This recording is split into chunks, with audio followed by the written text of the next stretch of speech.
오늘 아침 하나님의 말씀은 마태복음 제9장 13절 9절부터 13절까지를 보겠습니다.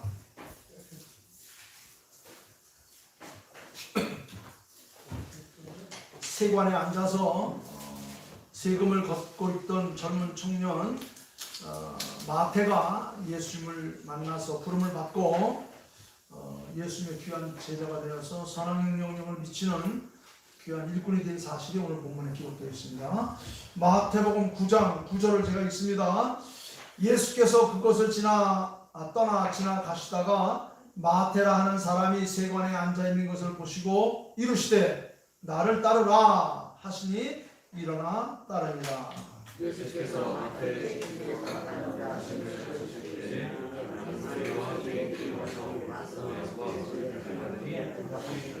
바리새인들이 보고 그의 제자들에게 이르되 어찌하여 너희 선생은 세리와 죄인들과 함께 자주 지느냐.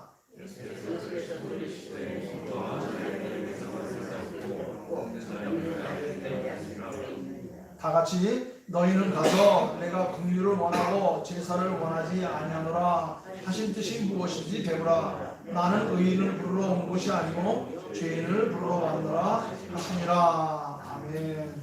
오늘 설교 제목은 마지막에 있습니다. 나는 의인을 부르러 온 것이 아니라 죄인을 부르러 왔노라. 나는 저 다른 사람을 부르러 온 것이 아니라 너를 부르러 왔노라.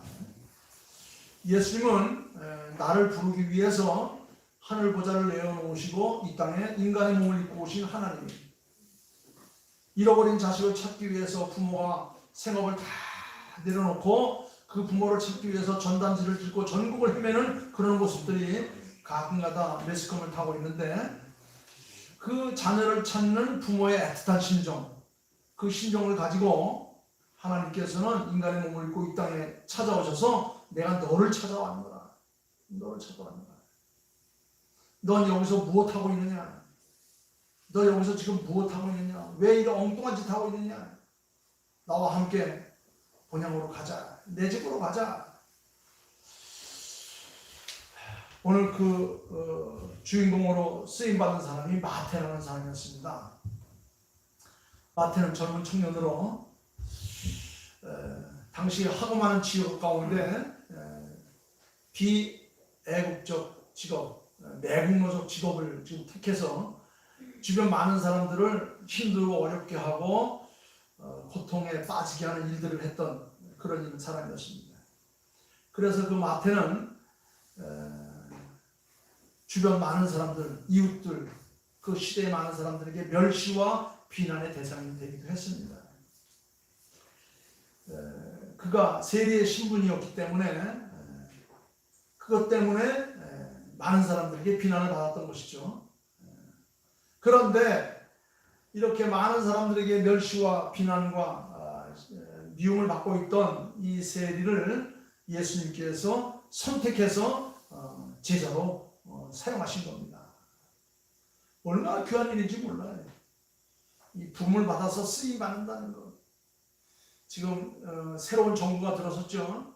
새로운 정부가 들어서서 저기 천지 한지계가 있던 사람들이 다 부름을 받고 지금 중앙직으로 올라와서 한 자리씩 맡아서 쓰임 받고 있어요. 얼마나 큰 영광입니까? 예수님은 말씀 성경에도 보면 하나님은 외모나 직업을 보시지 않고 그를 택하여 영광스러운 일을 감당하게 하신다는 사실을 우리에게 도전하고 있습니다. 보잘것없는 인간적인 신분과 지위를 믿고 거들먹거리고 교만하게 사는 사람들은 결코 쓰임받을 수가 없어요. 앞정부에서 자기의 권력을 가지고 자기 멋대로 행하고 자기 멋대로 법을 만들었던 사람들은 지금 다 한직으로 아우리고 말았어요. 그리고 한직에 가 있던 사람들이 새 정부의 부름을 받아서 요직에 들어가서 귀하게 쓰임받고 있습니다. 외모나 직업, 나의 하나님께서 보시는 것은 그런 걸 보시지 않습니다. 사무엘을 통해서 우리에게 주신 말씀이 있죠. 하나님은 우리의 중심을 보신다고 했어요. 중심을 보신다. 나의 주님은 자신의 죄악되고 연약한 처지를 늘 직시하시고 주님 앞에 철저히 낮아져 가슴을 치는 세리와 같은, 마태복음에서 그랬어요. 신령이 가난한 사람, 애통하는 사람. 하나님께서 그런 사람들을 긍휼히 여기시고 그런 사람들을 불러 세우시고 그런 사람들을 귀하게 사용하신다. 처음에는 선한 사람들이 다 한직으로 내몰리고 멸시를 받고 비참한 삶을 살아가는 것 같지만 시간을 두고 나면 하나님께서 그런 사람들을 다 들어서 귀하게 쓰신다는 거예요. 신령이 가난한 사람, 애통해하는 사람, 긍휼히 여기는 사람, 겸손한 사람, 맡겨진 자리에 누가 보든지 안 보든지 최선을 다하는 사람, 하나님께서 그런 사람들을 세우시고 그런 사람들을 존귀히 사용하신다. 그러나 반대로 윗선에 가득 차 있고 독선으로 고집을 부리고 그리고 많은 사람들을 참 피눈물게 하는 사람들, 이런 사람들은 다 내침을 당한다. 쓰임을 받지 못한다는 겁니다. 그런 사람을 가리켜서 성경은 그 어리석은 사람이요, 그 불쌍한 사람이라 그랬어요. 이 세상에서 행복한 사람, 가장 행복한 사람, 더 행복한 사람을 부른다고 하면 어떤 사람일까요? 부름을 받아서 쓰임받는 사람들일 것 같아요. 부름을 받고 쓰임받고, 그래서 쓰임받으면 거기에 걸맞는 그런 대가가 우리에게 주어지는데, 보상이 주어지는데 그런 사람이 가장 행복한 사람이다, 저는 생각합니다. 더군다나 하나님 앞에 부름받아 쓰임받을 때 얼마나 큰 영광이겠어요. 오늘 본문에 등장하는 이 마태라는 사람, 세리의 허구 많은 직업 가운데 세리의 직분으로 많은 사람들에게 멸시와 비난을 받았어요. 그래서 꼭 죄인과 같은 그런 삶을 살았습니다. 그런데 그런 죄인 같은 사람을 부르셔서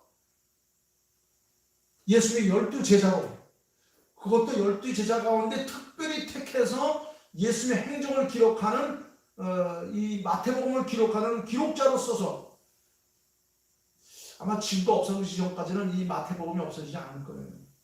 그 영광을 그에게 안겨주었던 것입니다.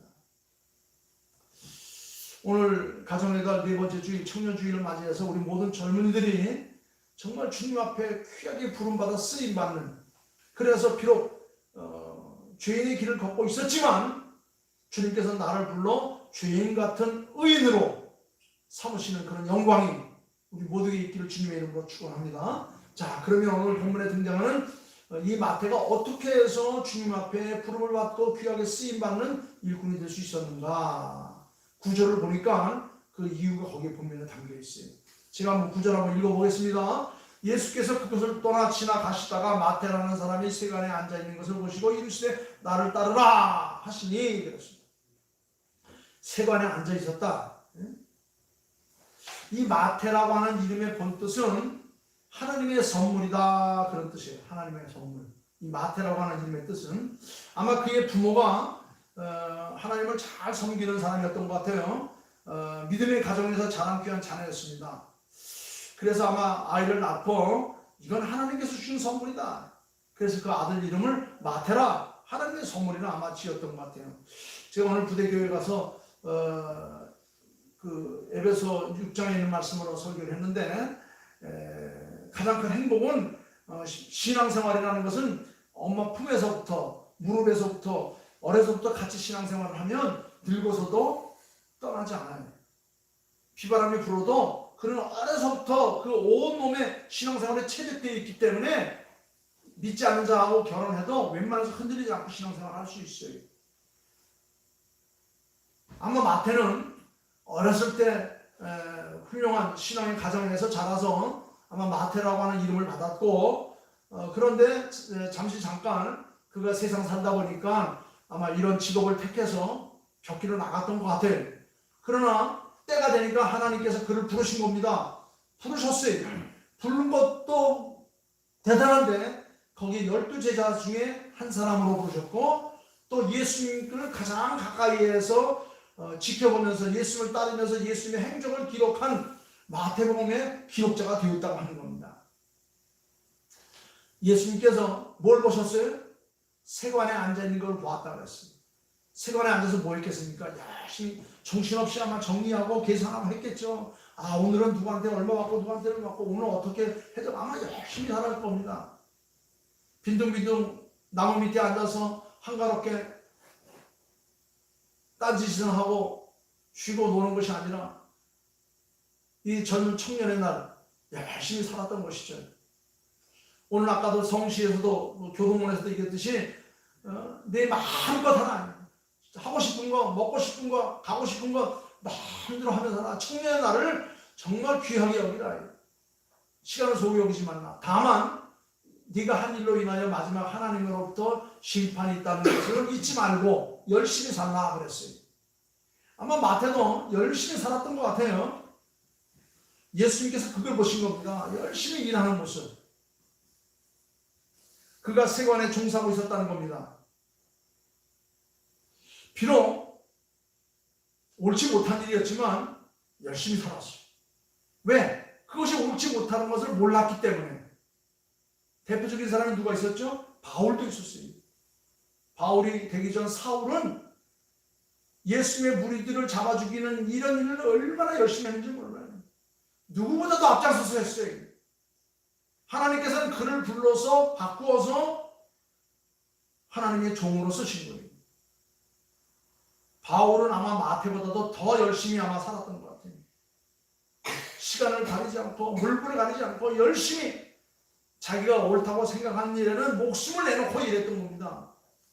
그래서 하나님께서는 사울을 불러다가 변화시켜서 바울로 만들어서 복음 전선에 앞장에 세우는 거예요. 마태도 마찬가지예요.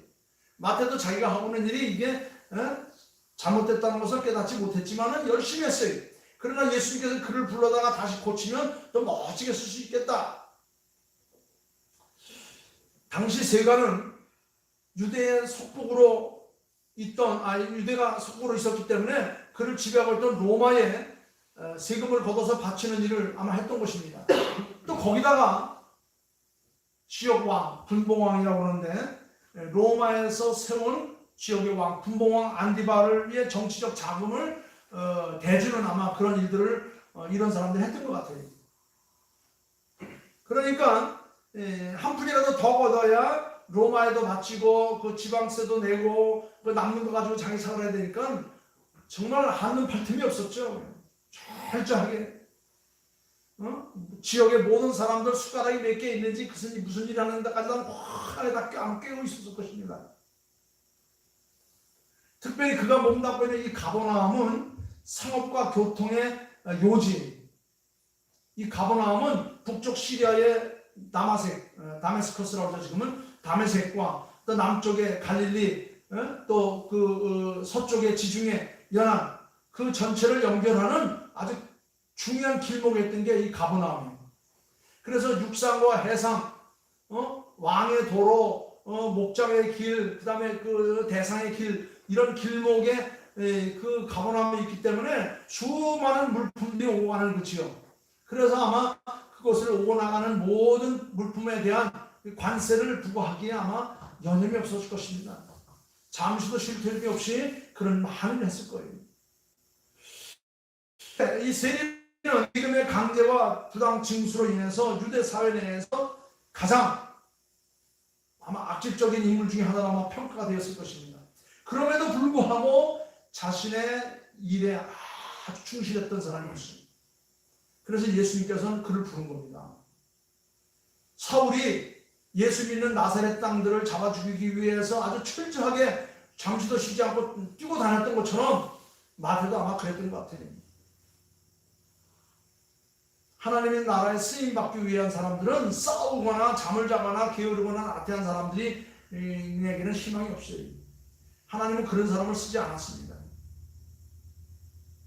자기가 맡겨진 일에 최선을 다하는 사람, 성심을 다하는 사람, 자신의 자리에서 땀 흘려 열심히 일하는 사람들을 주님께서 불러 사용하신 겁니다. 잘못됐으면 그를 불러다가 고쳐서 변화시켜서 쓰시는 거예요.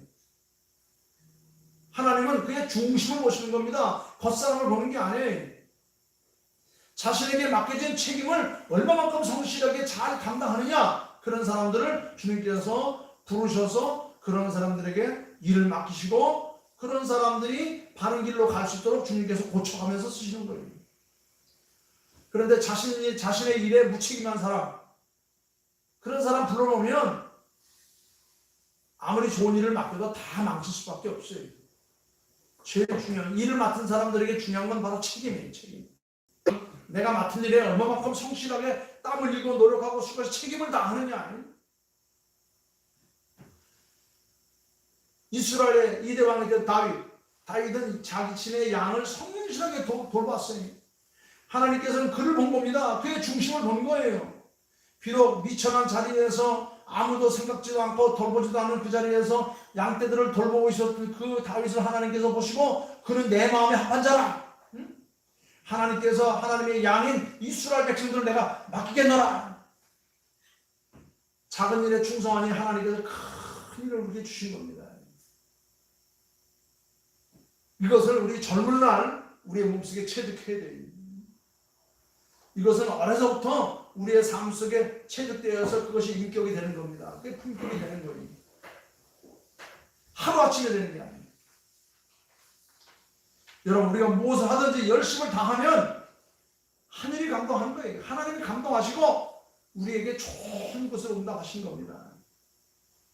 우리가 젊은 날 기도하고 봉사하고 충성할 때에 무슨 일을 하든지 뜨거운 책임감을 가지고 최선을 다해서 우리가 기도하고 뛰고 달리고 땀을 흘리면 하나님은 그를 보시고 그를 부르신 겁니다. 그가 세리의 자리에 앉았건 아니면 그 호승줄을 들고 뛰어다니는 사람이었건 아니면 양을 키우던 사람이었건 그 상관하지 않아요.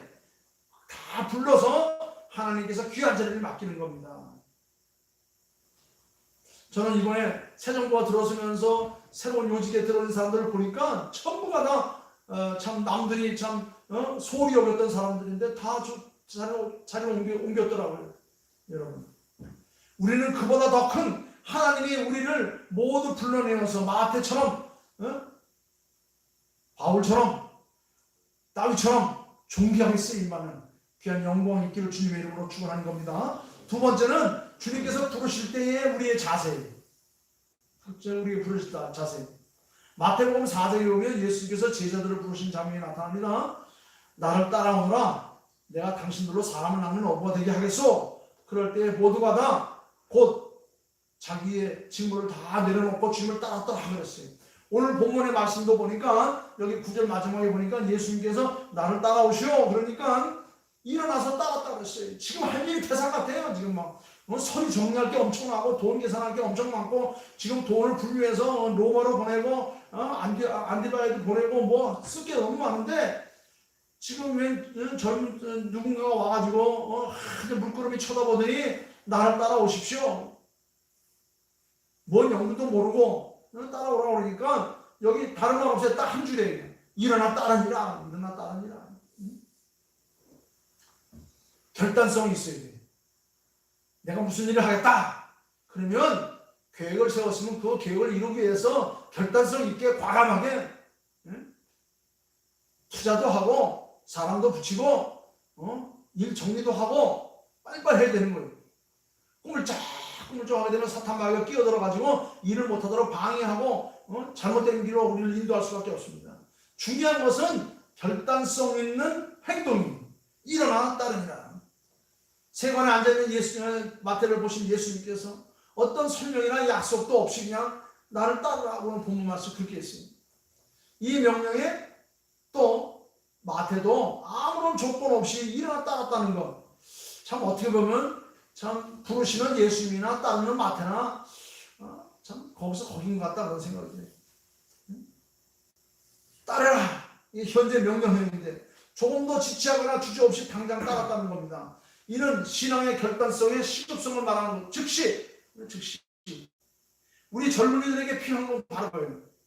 우리 젊은이들에게 필요한 건 내가 뭔가를 해야겠다라고 마음 먹으면 계획을 세우고 그 계획에 의해서 필요한 자금들을 끌어들이고 사람들을 붙이고 이를 위해서 과감하게 추진하는 추진력이 필요합니다.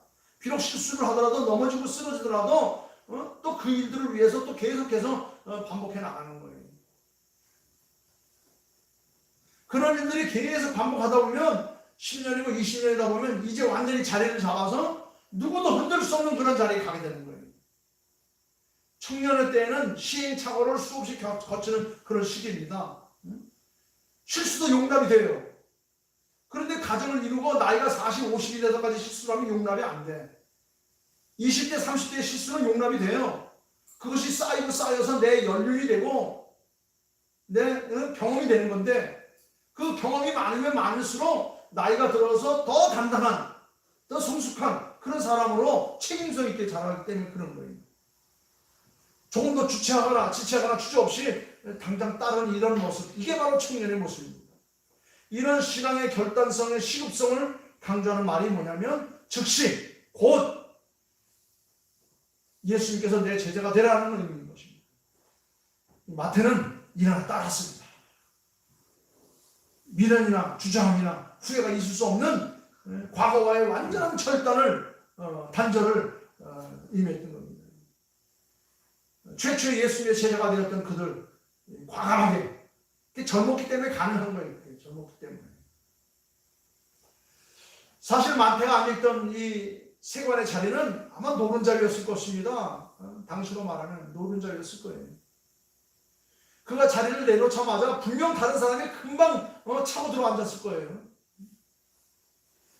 아마 마태 평생의 직장이 여기서 아마 끝났을지도 모릅니다. 참으로 어려운 결단이죠. 예수께서 나를 따라오너라 얘기했을 때 다 소리를 접어놓고 나 간다, 네가 맡아라 라고 떠나는 순간 그의 모든 것이 아마 다 끝났을 것입니다.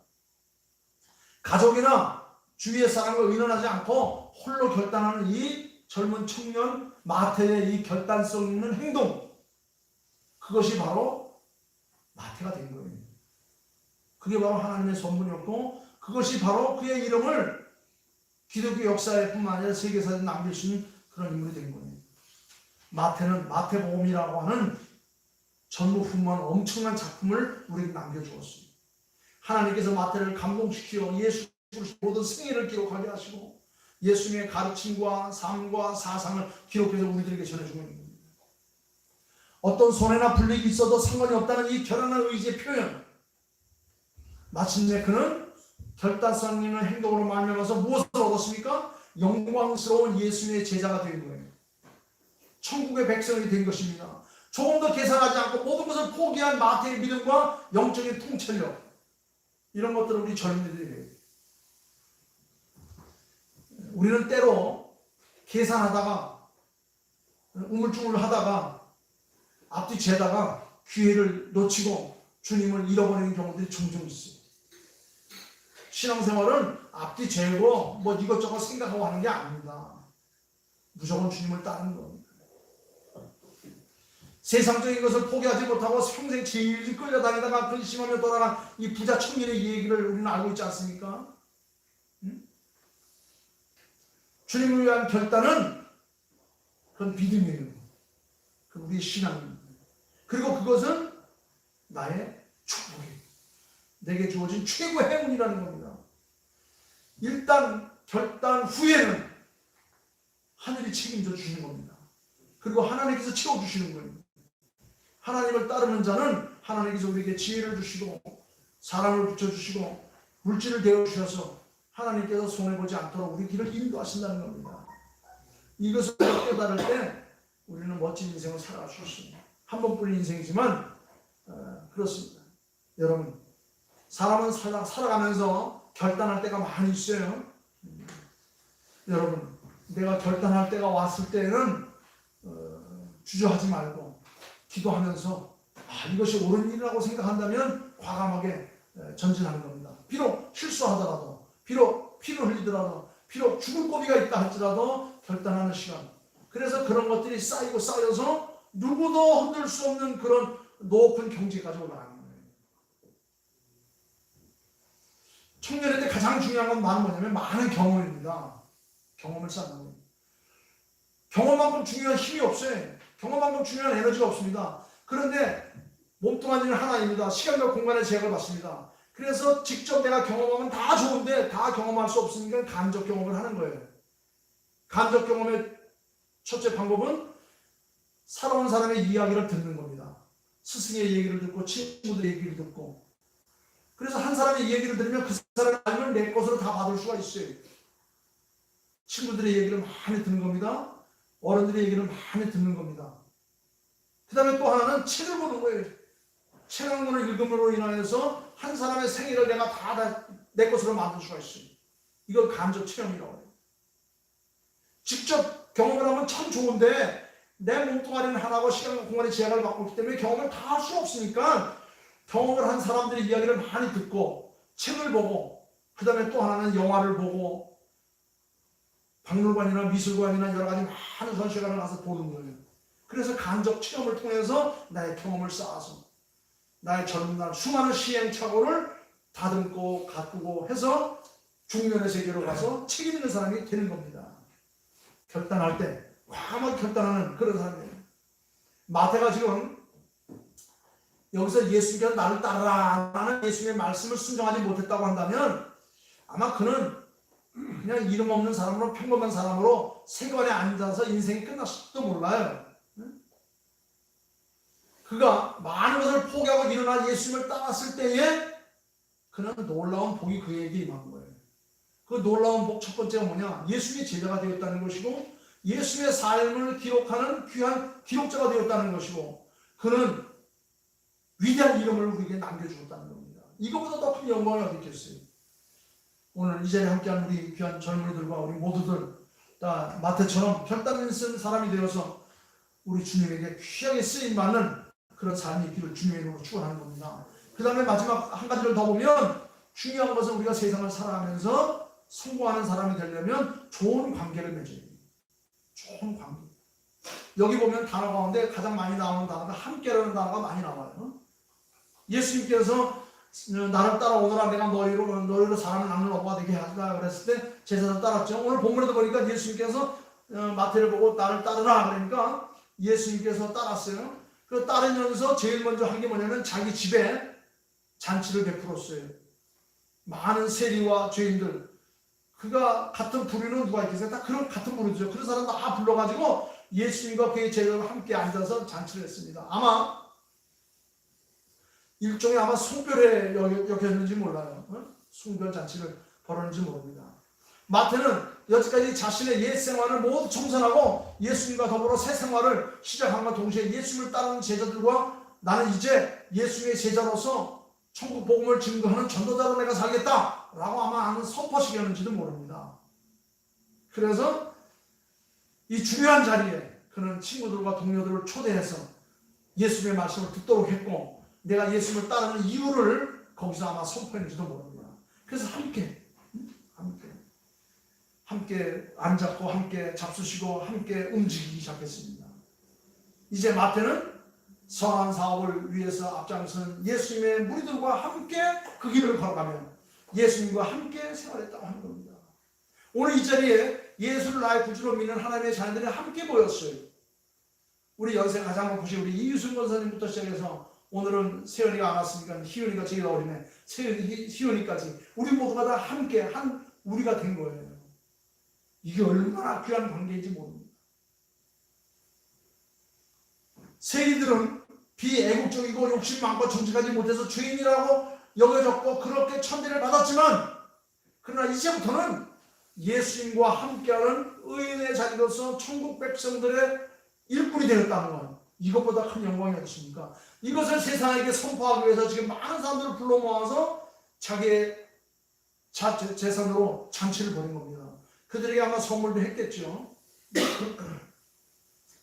여러분, 보통 사람들은 죄인들과 함께함으로써 죄인의 영향을 받지만 예수님은 오히려 그들에게 선한 영향력을 끼쳐서 악을 다 몰아내는 겁니다.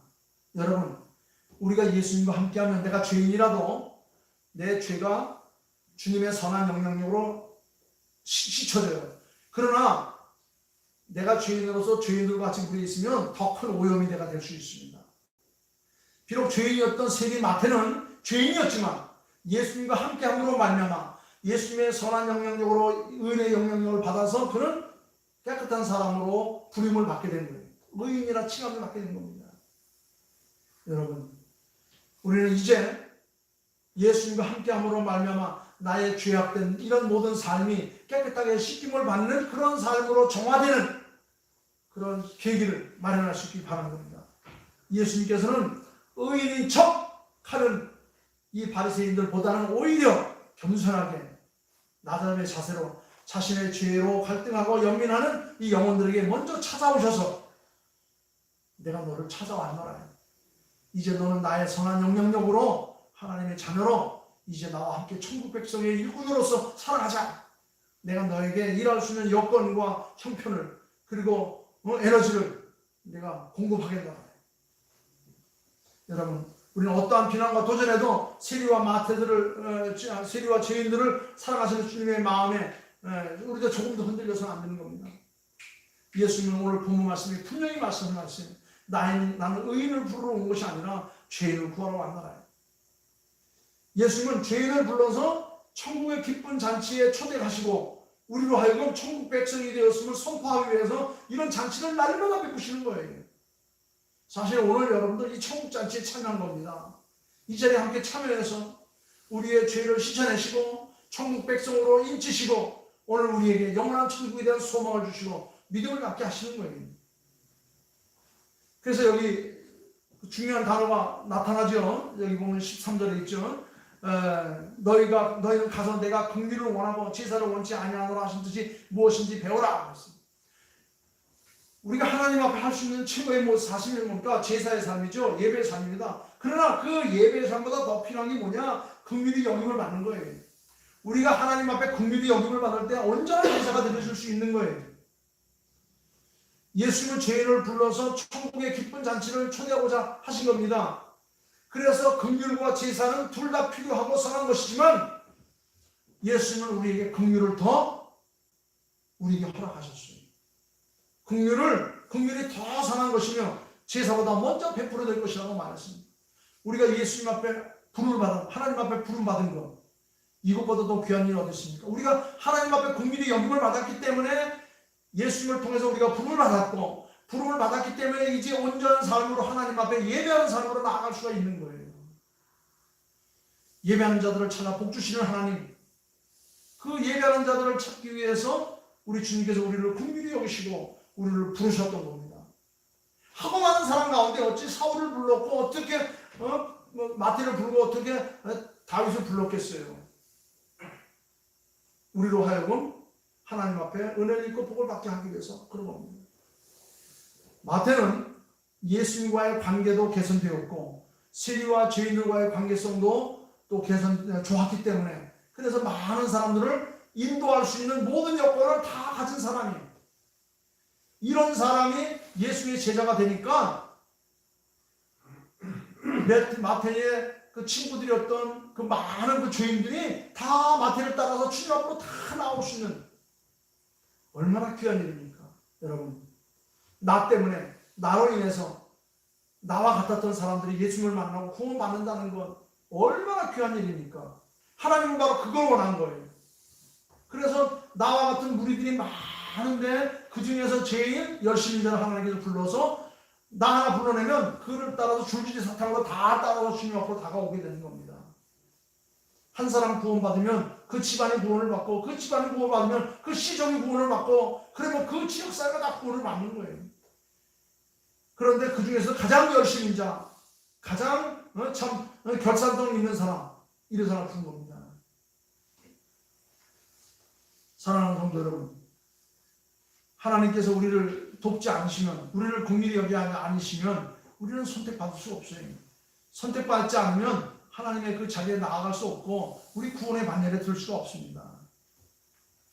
많은 이야기가 있겠지만 이 말씀을 통해서 우리가 늘 알던 말씀, 생활하셨던 마태가 예수님 앞에 부름을 받을 수 있었던 것은 무엇보다도 우리 주님의 긍휼히 여기심, 그리고 그 긍휼히 여김을 받는 데 대한 마태의 열심히는 그런 그 결단성 있는 그리고 헌신하는 그런 자세, 그리고 마태 자기를 통해서 수많은 사람들이 딸려올 수 있다는 그런 모든 조건들, 얼마나 귀하고 복된 일인지 모릅니다. 사랑하는 성도 여러분, 내가 주님 앞으로 부름받은 것은 얼마나 큰 영광이겠습니까? 나로 인하여서 내 가족이, 내 일가 친척 권속이, 내가 살고 있는 이 시대의 나의 친구들이 주님 앞으로 인도함을 받을 수 있다는 것 감사히 여기면서 더 열심을 내어서 더 신앙생활에 총진하는 저희 여러분들이 될 수 있기를 주님의 이름으로 축원합니다. 기도하겠습니다. 아버지 하나님 감사합니다. 오늘은 참 세리 마태를 통하여서 나를 부르러 오신 주님의 그 심정을 잠시 한번 살펴봤습니다. 하나님께서 나의 열심을 보시고 우리 주 예수님께서 나를 부르시어 하나님의 일꾼으로 쓰임받을 수 있도록 길을 열어주셨으니 감사합니다. 나를 통해서 내 가정이 구원받고 내 가족, 일가 친척이 구원을 받을 수 있고 내 지역사회에 구원받을 수 있다는 것을 하나님께서 아셨기 때문에 나를 부르신 줄 믿습니다.